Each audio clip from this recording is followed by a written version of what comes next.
সমালোচনা তোমার লাইফে থাকবে। তুমি যতদিন বেঁচে থাকবা ততদিন তোমার লাইফে সমালোচনা থাকবে, অবহেলা থাকবে, অবজ্ঞা থাকবে, তুচ্ছ-তাচ্ছিল্য থাকবে। এটাই স্বাভাবিক, এটাই জীবন।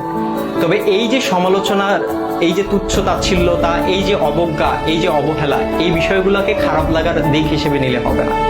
এগুলোকে তোমার অনুপ্রেরণা হিসেবে নিতে হবে।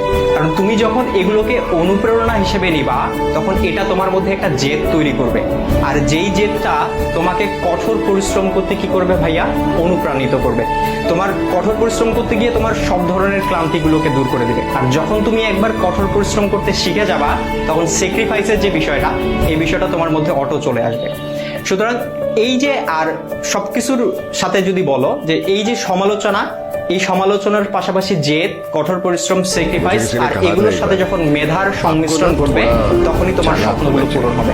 সুতরাং সমালোচনাকারীর এই যে সমালোচনা, এই যে অবজ্ঞা, এই যে অবহেলা, এই যে তুচ্ছ-তাচ্ছিল্যতা, এই বিষয়গুলোকে তোমরা কখনো খারাপ বিষয় হিসেবে নিও না, বা খারাপ লাগার বিষয় হিসেবে নিও না। এগুলোকে তোমরা অনুপ্রেরণার বিষয় হিসেবে ভাবো এবং তোমার স্বপ্নগুলোকে পূরণ করে ওই সমালোচনাকারীদেরকে দেখিয়ে দাও।